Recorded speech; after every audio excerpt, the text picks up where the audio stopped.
¿Qué tal? Bienvenidos a la pizarra de Domingo Soriano. Hoy hablamos del país que sí hizo bien la reforma de las pensiones.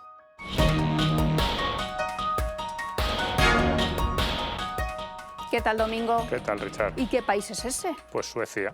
Ah, Fíjate, pero una referencia en teoría para nuestros políticos, para la socialdemocracia del resto de Europa. los países nórdicos. Fíjate que yo ni siquiera te diría que es el sistema de pensiones que más me gusta más a lo mejor el danés, el holandés, pero es verdad que Suecia tenía un sistema de pensiones muy parecido al que tenemos ahora mismo en España y hace ya 30 años se planteó unas reformas que han funcionado bastante bien. ¿Tú crees que las conoce esas reformas, Elma Said? No tengo claro que nuestra ministra, si las conoce, esté muy a favor de hacer algo parecido. Una vez garantizadas unas pensiones dignas y suficientes, trabajamos en la siguiente pata, la sostenibilidad. Es decir, dotar de la certeza a quienes cotizan hoy de que en un futuro más o menos lejano, cuando ellos accedan a su jubilación, el sistema será igual de generoso como lo es ahora. Tenemos la firme convicción de que vamos a cumplir el compromiso de garantizar unas pensiones suficientes ahora y en el futuro. Que lea estas cosas la ministra da poca credibilidad al discurso. Sí, a mí además cuando dice garantizamos en un futuro más o menos cercano, y dices, bueno, entonces ya no estás garantizando mucho, porque claro, te dicen, no, vas a cobrar una pensión de 5.000 euros al mes, pero cuando cumplas 92, hasta ese momento a trabajar, dices, hombre, es verdad que la mensualidad me la garantizas, pero el momento en el que lo cobre no. Que, por cierto, para mí es donde está una de las grandes trampas de nuestros políticos. Es decir, se obsesionan mucho y recalcan mucho que la mensualidad, la pensión va a ser suficiente. Oiga, un momento, el momento en el que yo empiece a cobrar también es importante. Y por ahí yo creo que van a ir, el juego de los próximos años ya no subieron, de los 65 a los 67 va a ser ir subiendo y claro, te dirán, no, pero la mensualidad está bien. Ya, hombre, me has quitado 3 años, no solo me quitas 3 años, por ejemplo, si te suben a 70 como pensionista, sino que además te obligan, entre comillas, a cotizar 3 años más. Serían como que perdieras 6 años. Pues de esto va un poco la tendencia hacia la que yo creo que vamos a ir. Pero bueno, hoy ni siquiera vamos a hablar de eso, aunque es importante, porque una de las cosas que hizo el país que yo creo que mejor planteó una reforma de las pensiones hace 3 décadas, a comienzos de los 90 lo hizo Suecia, fue también establecer una edad de jubilación con cierta flexibilidad y en la que es el propio trabajador el que decide en función de lo que ha ido cotizando. Ahora vamos a ver. Vamos a empezar con la Universidad de las Hespérides, ¿verdad? Eso es. ¿Una comparación odiosa? Sí, no, yo creo que es una comparación necesaria, pero es verdad que alguien dirá, hombre, pero es que ¿por qué te pones a fijarte en el que mejor lo hizo, en el que mejor ha planteado una reforma frente al país que prácticamente no ha hecho reformas, que es España? Que de hecho el grueso del ajuste en pensiones se está haciendo vía ingresos, vía subir los impuestos. Lo más claro fue la reforma de 2023 del ministro Escrivá, que no fue una reforma de las pensiones, fue una reforma fiscal con 3 nuevos impuestos que no generan derecho a nada, que ni cotización, no están ni cerca de ser una cotización. A pesar de los nombres que tienen, son 3 nuevos impuestos.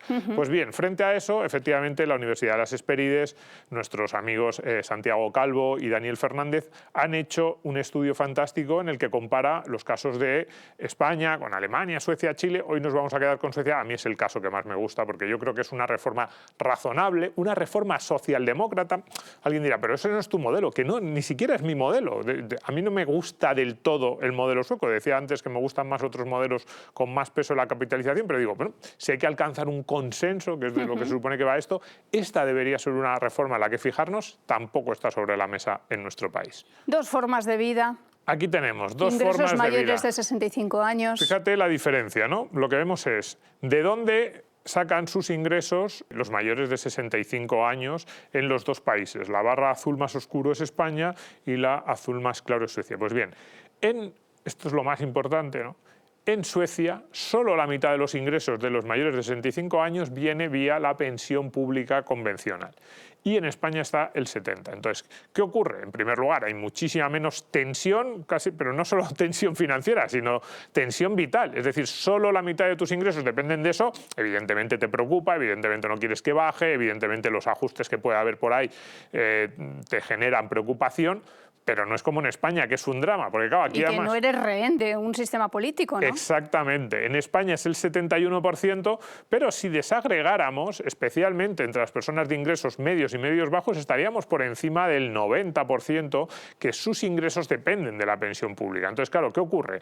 Son personas extraordinariamente preocupadas ante cualquier noticia que tenga relación con las pensiones y, como tú dices, rehén, que sienten que ellos le deben algo, le deben todo prácticamente, claro. le deben su supervivencia cada día al gobierno. Qué situación más triste para los últimos años de nuestra vida, eso de, no, es que a lo mejor me gustaría quejarme, pero ¿cómo me voy a quejar ante de quien depende mi vida? ¿No? Yo creo que ese es uno de los aspectos filosóficos de estos sistemas de pensiones de reparto en los que menos incidimos, ¿no? Esa idea de no solo es una cuestión de cuánto ganas la mensualidad, sino quién te la paga y a lo que eso te obliga, esa especie de chantaje permanente en el que nuestros políticos tienen a los pensionistas, de cuidado que dependes de mí, eso está siempre ahí, está siempre vigente. Pues bien, vemos un país como Suecia en el que sí, es verdad, los ingresos de la pensión pública son importantes, pero mucho menos que en España.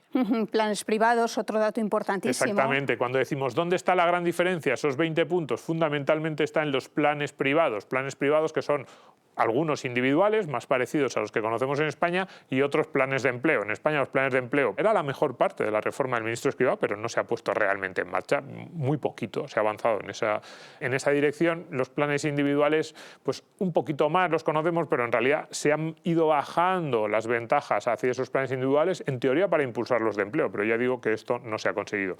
Pues es una segunda pata fundamental. Y no solo ahí, si viéramos los demás países europeos en los que los sistemas de pensiones son más sostenibles y generan menos preocupación, además, y que suponen una carga menor sobre el conjunto del presupuesto público, veríamos que esta parte, los planes privados, tanto individuales como sobre todo de empleo, tienen una importancia espectacular. He dicho antes Dinamarca, Holanda, son quizás los ejemplos más claros. Vamos con más comparativas, dos países, dos tendencias. Claro, fíjate, aquí hemos cogido desde mediados de los años 80 hasta la actualidad. Y lo que tenemos, es que partíamos de un gasto público en pensiones similar. Cuidado, esto no quiere decir que las pensiones en España sean como las de Suecia, porque claro, los suecos también en los 80 eran bastante más ricos que España en renta per cápita, con lo cual, con un gasto público similar, cada una de las pensiones era mayor que la española. Pero bueno, partíamos de un nivel, claro, cada país puede pagar las pensiones que puede pagar en función de la renta de ese país, en función de la capacidad de generación de riqueza. A mí también me gustaría que España los sueldos fueran el triple y entonces las pensiones podrían ser bastante más altas, porque con el mismo nivel de cotizaciones podríamos pagar más prestaciones, pero tenemos lo que tenemos. Si queremos subir las pensiones sin dolor, por así decirlo, lo que habría que hacer es subir productividad y sueldos. Pero más allá de eso, lo que vemos es que de una situación relativamente similar, vemos que se mantienen, más o menos las líneas van en cierto sentido paralelas a una distancia similar, y a partir del año 2000 se separan por completo. Es decir, el gasto en Suecia ha subido, vemos del 6,2 al 7,5, el gasto en España veamos cómo se ha disparado. Este es el pico del COVID, evidentemente, pero vamos, el punto final ya nos dice que la parte más importante del aumento ha sido en los últimos 15 años. Es decir, no es que digamos, no, desde hace 30, 40 años, ya estamos hablando de los años 80, poquito a poco ha ido subiendo. No. Más o menos se mantuvo estable, una tendencia al alza, pero sube aquí. Mientras que en países como Suecia, oye, el gasto en pensiones es importante, no digo yo que sea algo menor dentro del presupuesto, pero relativamente contenido. Y eso va a ir a más. Y esto va a ir a más, claro. No pensemos, esto es simplemente porque después del COVID pues baja un poco por una cuestión puntual, pero luego esto va a seguir subiendo.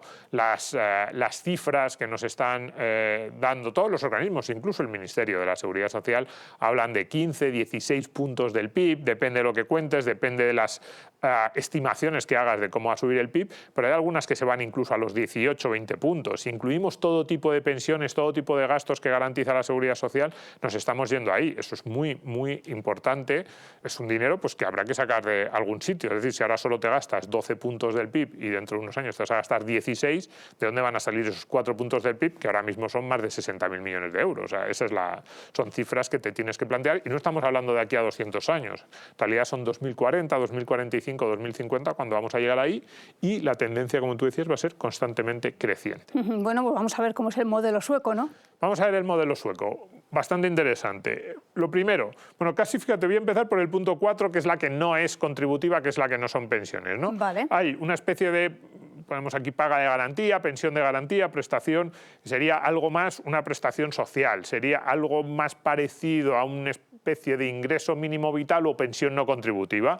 Está, pues, garantía. Todas las personas que tienen más de 65 años y que no tienen otro tipo de ingresos tienen esa pensión garantizada. Ese mínimo lo tienen todos. En segundo lugar, la parte de reparto, que Sí. puede ser la más parecida al sistema español, aunque con muchos matices. Primero, cotización del 16%, muy inferior a la que tenemos en España.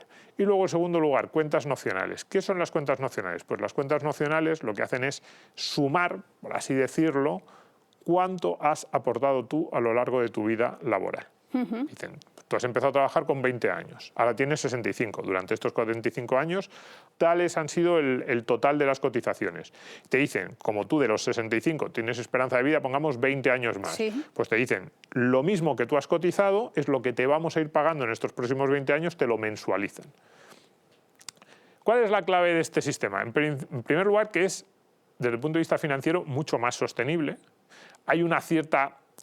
Sigue siendo dinero, o sea, sigue siendo una cuenta relativamente ficticia, porque que no piense nadie que ese ahorro está, que lo que tú has cotizado de los 20 a los 65 está en una bolsa. No. Lo hemos dicho Por mil eso lo hemos veces. puesto, es sistema de reparto, no está en ningún sitio. Pero hay una cierta equivalencia y una cierta sensación, esa idea de justicia, ¿no?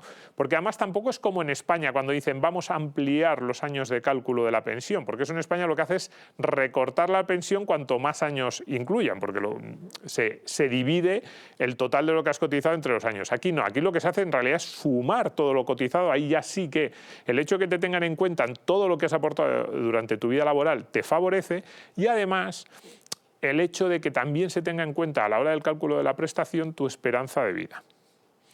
¿Por qué? Porque es justo que según vamos teniendo una esperanza de vida más amplia y vamos a ir cobrando, por lo tanto, esa pensión mensual durante más tiempo, esa mensualidad se ajuste a esa esperanza de vida. Es una especie de cálculo financiero. Sería un cálculo no muy diferente al que podría hacer una compañía de seguros que nos hubiera asegurado con un seguro de supervivencia.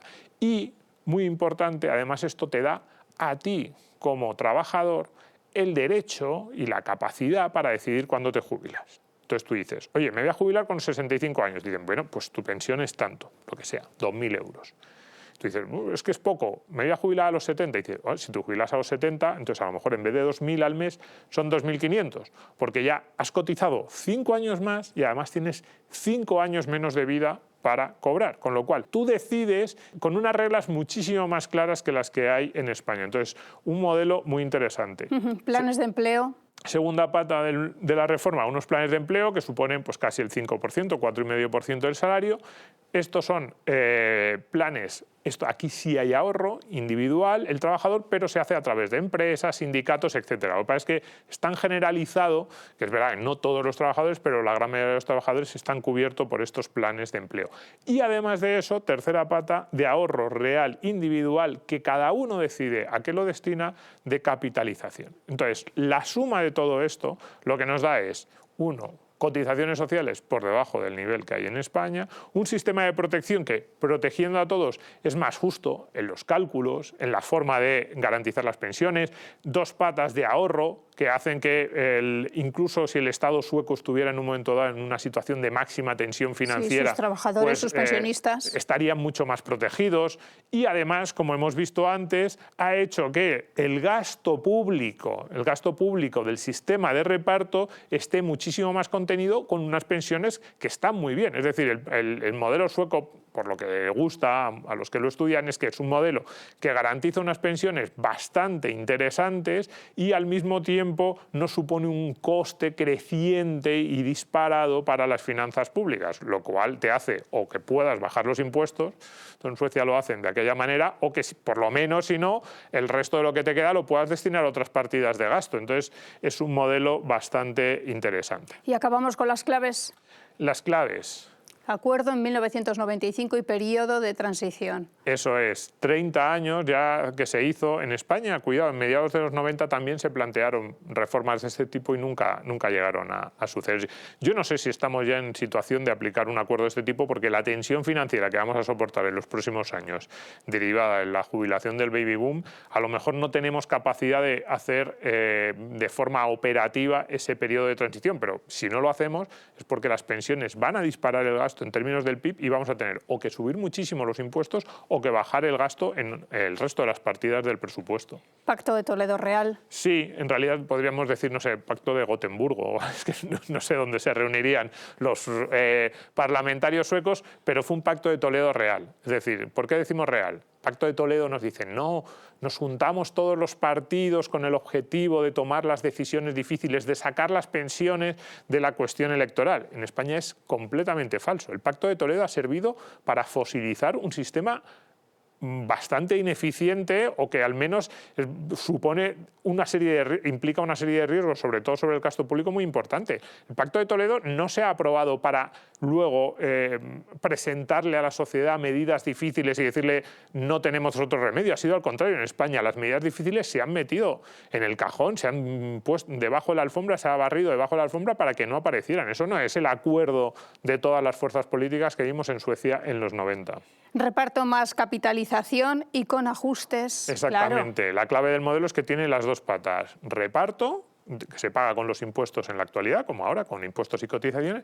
También una pata de ahorro, pero es verdad, y esto hay que decirlo, los políticos suecos y quizás también la sociedad sueca, a mí me parece bastante más madura que la española en ese sentido, porque en Suecia ha habido años en los que había caído la recaudación, por ejemplo, años de recesión, y ha habido ajustes en las pensiones. Esto de, no, las pensiones siempre con el IPC. No, en Suecia se han dicho, oye, si en un momento dado en el país no hay ingresos suficientes vía impuestos porque hay una recesión, porque tampoco están ganando más ni los trabajadores ni las empresas, todo el mundo tiene que soportar esos ajustes, también los pensionistas. En España eso, vamos, casi implanteable.